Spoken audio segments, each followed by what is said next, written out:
رسول سے لے کر اب تک لوگوں کے انتخاب ہیں جو ان کی قسمت کا فیصلہ کرتے ہیں۔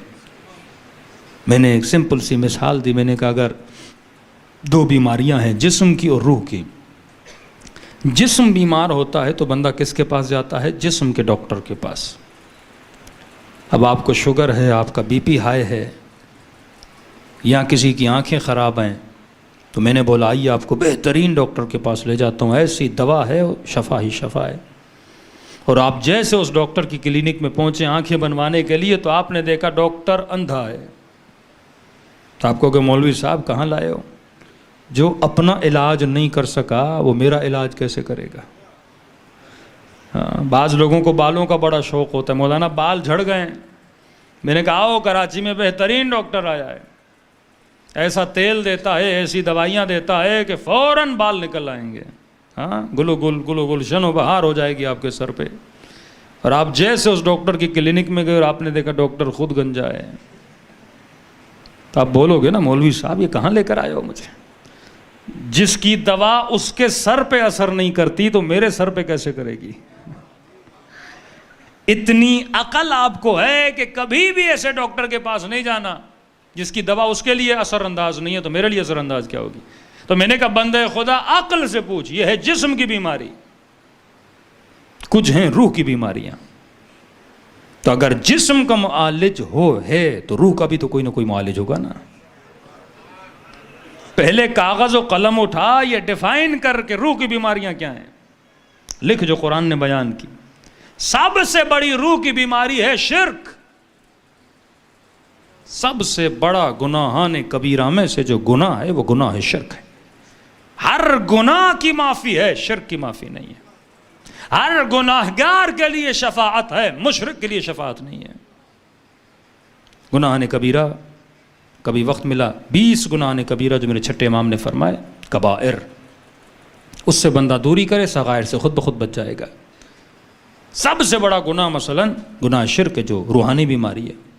بت پرستی، شراب کا پینا، جھوٹی قسمیں کھانا، کسی کی طرف زنا کی تہمت لگانا، گناہ کبیرہ میں سے۔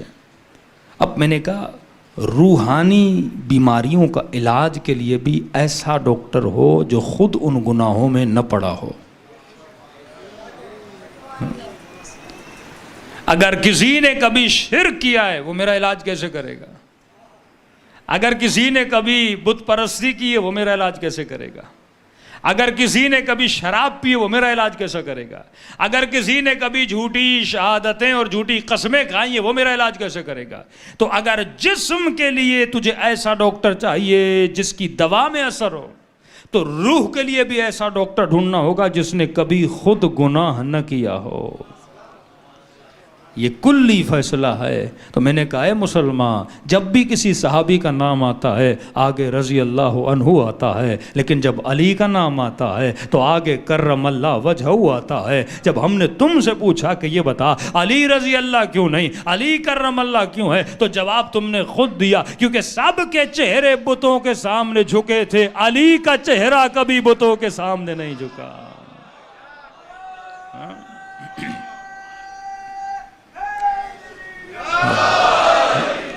تو عقل کا فیصلہ ہے روح کے لیے بھی ایسا حکیم ہو جو خود بیمار نہ ہو، اور اسی کو ہم معصوم کہتے ہیں۔ امامت کے لیے، خلافت کے لیے شرط عصمت ہے۔ ایسا ہادی لاؤ جس نے خود گناہ نہ کیا۔ اس کی دلیل ہے کہ عیسیٰ کو نبوت گہوارے میں ملی، رسول کو کہا اپنی نبوت کا اعلان 40 سال کے بعد کرنا۔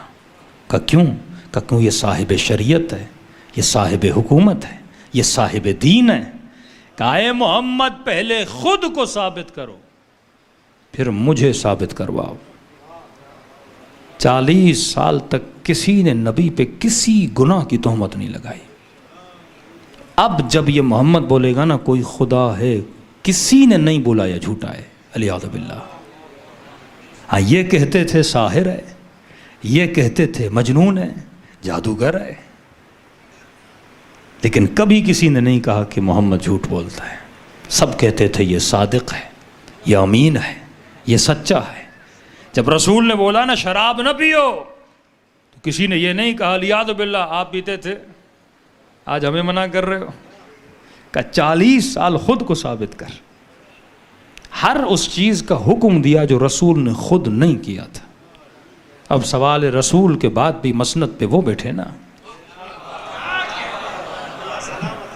جس نے کبھی یہ سارے کام نہ کیا ہوں، تو وہ ڈھونڈنے کے بعد بھی اگر تجھے کوئی ملے گا تو علی اور اولاد علی ملے گی نا، ہاں، جنہوں نے زندگی میں، اور صرف مولا علی نہیں، جناب جعفر طیار، یہ اہل سنت کی کتاب میں موجود ہے۔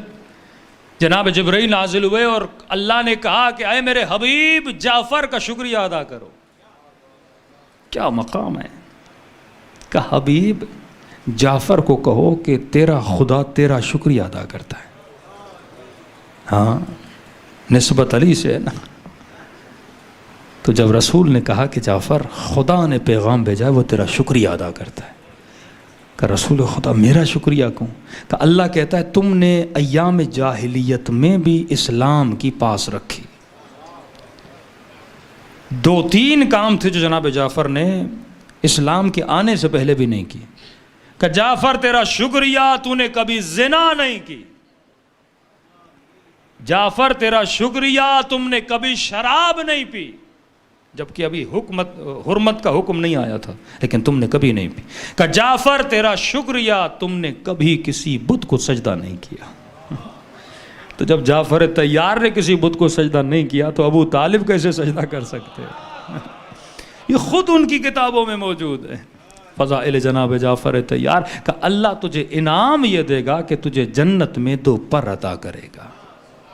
ہاں، خدا شکریہ ادا کرتا ہے۔ جناب جعفر نے کہا خدایا یہ میں سارے کام کیسے کرتا، میری عقل نے مجھے منع کیا تھا۔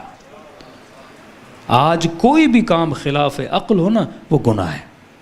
یہ مت سمجھو کہ مولانا بتائیں کہ جھوٹ بولنا گناہ ہے، ظلم کرنا گناہ ہے، یتیم کا حق کھانا گناہ ہے، یہ تو اور ہے۔